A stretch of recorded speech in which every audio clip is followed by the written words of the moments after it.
Willkommen zu Frequent Traveler TV, heute wieder mit einer frisch gepressten Sendung. Ihr wisst ja, wenn ihr die Lampe seht, wo ich bin. Ihr könnt ja unten schreiben, wo ich bin. Themen. Lufthansa. Ja, die Teilsperrung der Allegris Business Class in der Boeing 787 dauert etwas länger, geht weiter. Dann Bressons, da gibt es Ersatz, und zwar Air Baltic, wer hätte es gedacht, aber da ist dann auch größeres Fluggerät natürlich mit dabei. Wir haben dann noch mal ein Thema Finnair, die wollen mit dem 350 nach Down Under, nach Melbourne. Finde ich eigentlich eine relativ coole Sache. Ich bin ja heute gerade mit Finnair wieder aus Seoul zurückgekommen. Und das letzte Thema hier, G1 Rewards. Diamond-Status ist für einige kaufbar, nicht für alle. Erstes Thema, Lufthansa, Teilsperrung der Allegris dauert an. Lufthansa fliegt mit der neuen 787-9 weiterhin mit überwiegend gesperrter Allegris Business Class. Also das heißt, 2 Sitze, glaube ich, sind noch frei oder 4. 4 aktuelle sind buchbar. Insgesamt sind es 28 Business Class Sitze, die verbaut sind. Die erwartete Zulassung durch die FAA bleibt weiter aus. Die erwartete Zulassung sollte aber kommen. Kurzfristig keine Freigabe der gesperrten Sitzreihen zu erwarten, weil man wartet ja auch immer so auf Papier und so, wie das heißt. Und ursprünglich wollte ja Lufthansa zum Jahreswechsel die Sitze freigeben. Also 25, 26 Jahreswechsel, nur damit wir das wissen.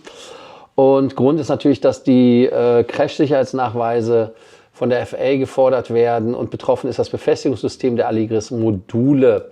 Und dann war natürlich auch, dass der Government Shutdown, und der war ja vom 1. Oktober bis zum 12. November, die Prüfung zusätzlich nochmal in Bredouille gebracht hat.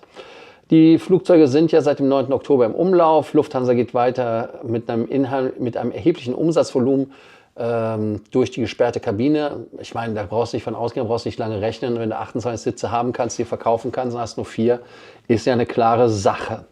Gleichzeitig erwartet man langfristig 10% Durchschnittserlös pro Business Class Sitz im Allgemeinen, also plus 10% mehr. Ende 2026 Allegris auf jedem dritten Intercon-Flugzeug, 2027 über 2/3 der Langstreckenflotte mit Allegris ausgestattet.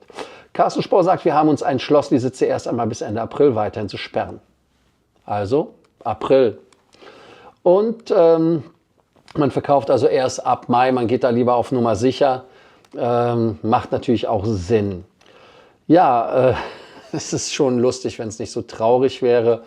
Und ich bin mal gespannt, ob Lufthansa nicht feststellt, man produziert zu teuer für die paar Business-Class-Sitze. Aber hey, who cares, ne? Ja, ihr denkt dran an die Zuhörerfrage, ist es strategisch verantwortbar, neue Langstreckenflugzeuge mit einer faktisch nicht nutzbaren Business Class einzusetzen? Ich muss ganz ehrlich sagen, ich gebe euch mal meine Antwort dazu. Ja gut, man dachte, es geht schneller. Ne? Bressons Ersatz, ja, Air Baltic springt bei der Austrian Airlines ein. Austrian Airlines beendet kurzfristig Wetlease mit Bressons regional, weil die Muttergesellschaft kaputt ist und also Chapter 11 oder sowas. Betroffen sind die 3 ATR-72. Gründe sind offiziell nicht kommuniziert, denn Bressons befindet sich ja in einer Reorganisation. Ein Flugzeug von Helvetic Airlines oder Airways heißen sie ja, wurde kurzfristig besorgt und dann 2 Airbus A220 von Air Baltic. Die 3 Maschinen übernehmen überwiegend die bisherigen Bressons-Strecken. Air Baltic ist inzwischen bevorzugter Wetlease-Partner bei der Lufthansa, ist ja klar, wenn man daran beteiligt ist. Und Lufthansa kann über Rahmenverträge flexibel die 220-300 abrufen. Lufthansa hält seit Sommer 2025 ja auch die 10%. Ne? Also macht Sinn. Ihr könnt ja mal die Frage beantworten, geht es hier noch um Wirtschaftlichkeit oder primär um Konzernkontrolle und Verfügbarkeiten? Das wäre mal gespannt zu sehen. Und natürlich auch die Sitzplätze sind ja mehr. Also das heißt, man hat da keine 70 Plätze, sondern man hat jetzt 100 irgendwas. Ne? Jo. Finnair fliegt mit der A350 ja gerne durch die Landschaft und sie fliegen jetzt nach Bangkok, aber das ist nicht der neue Teil, sondern der Flieger geht weiter von Bangkok nach Melbourne, Australia, Down Under. Und damit ist die neue Langstrecke angekündigt worden. Start ist der 25. Oktober 2026. Ne? Also es dauert noch und vorbehaltlich Genehmigung. Man hat ja dort einen Fifth Freedom auf der Strecke Bangkok-Melbourne. Die Teilstrecken sind somit also auch separat buchbar. Also wer von Bangkok aus mit Finnair fliegen möchte, kann das tun nach Melbourne. Und was auch spannend ist, ist ja, Die Flugzeit 23 Stunden. Man ist 1 Stunde, 45 Minuten, glaube ich, in Bangkok und dann geht das direkt weiter. Finnair ist ja nicht der einzige, der fliegt, sondern auch Turkish Airlines fliegt nach Down Under. Und man möchte halt stärker diversifizieren, weg von dem China-Geschäft. Man hat ja mit Russland der Luftraumsperrung ein Riesenthema. Ich bin ja heute aus Seoul wiedergekommen. Wir sind auch über amerikanisches Territorium geflogen, also da Point Hope. Das ist viel, ich habe das auch vergessen. Ich weiß nicht, wer von euch das wirklich auf Kette hat, dass Amerika und Russland haben eine gemeinsame Grenze da oben, ne? Alaska und so. Ne? Also insofern sind wir da drüber geflogen. Habe dann auch wieder meine Nordland, also mein Northern Route Certificate hätte ich kriegen können. Ich weiß gar nicht, wie viel ich davon zu Hause liegen habe. Also insofern das Ganze so. Ja, fand ich äußerst spannend, den Flug. Und ich kann, ja, ich sage jetzt mal, der Flug selber ist jetzt, ich nenne das immer uneventful mit Finnair. Den Sitz, weiß ich nicht, habe ich mich damit angefreundet? Nein, ich mache einfach das Beste draus. Wobei aber 23 Stunden halte ich schon für eine harte Strafe, muss man ehrlicherweise sagen. Ich bin das auch schon mal, bin ich Melbourne geflogen? Ich weiß es gar nicht. Ich bin ja Dubai, Bangkok, Sydney, Auckland, Brisbane, Dubai geflogen. Das bin ich, glaube ich, geflogen. Aber ich bin nie nach Melbourne von Bangkok aus. Doch, ich bin nach Melbourne auch von Bangkok aus geflogen. Nee, das war Hongkong. Egal wie. Es wird spannend und es bleibt spannend. Auch hier könnt ihr halt wirklich beantworten, ob Australien für europäische Airlines Sinn macht als das neue Asia Backup. Das wäre eine interessante Frage. Ich hatte ja jetzt gerade meinen neuen Status bei IAG. Also was heißt neuen Status? Ich habe den Diamond wiederbekommen über Kreditkartenumsatz. Ist ja jetzt kein Geheimnis, dass amerikanische Kreditkarten leider geil sind. Und da hatte mich jemand gefragt, gibt es jetzt auch einen anderen Weg? Ja, man kann den Status ja eigentlich auch kaufen. Und zwar IAG erlaubt den Kauf von Statuspunkten. Dadurch kann jeder Status instant erreicht werden oder verlängert werden.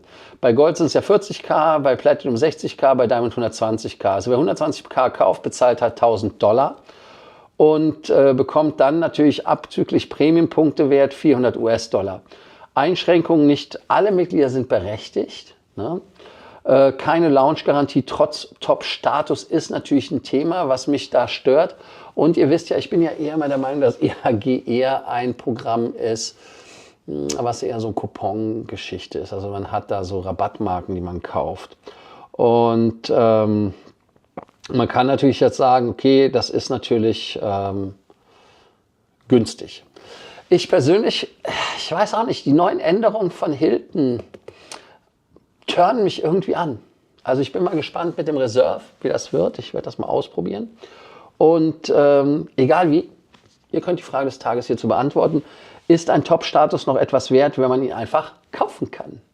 Ihr denkt dran, den Kanal zu abonnieren, die Glocke anzumachen, ein Like dazulassen. Ich persönlich werde jetzt gleich wieder in die Lounge gehen. Wir haben jetzt 17:30 Uhr gleich, ne 5:05 Uhr, habe noch ein bisschen Zeit. Und wir haben dann, ja, aufpassen, Fragen des Tages und ihr kommt aufs Cool. Ne? Also einmal die Frage natürlich, ist der Einsatz einer nicht freigegebenen Business Class bei Lufthansa verantwortbar?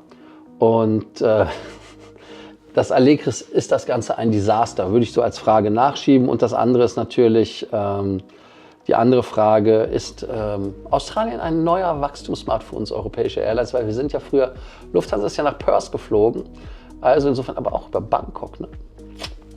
Insofern, ich bin mal gespannt auf eure Antworten. Ihr denkt dran, den Kanal zu abonnieren. Ich sage ja tschüss, bis dann und sonst wiederhole ich mich. Also bis dann, ciao.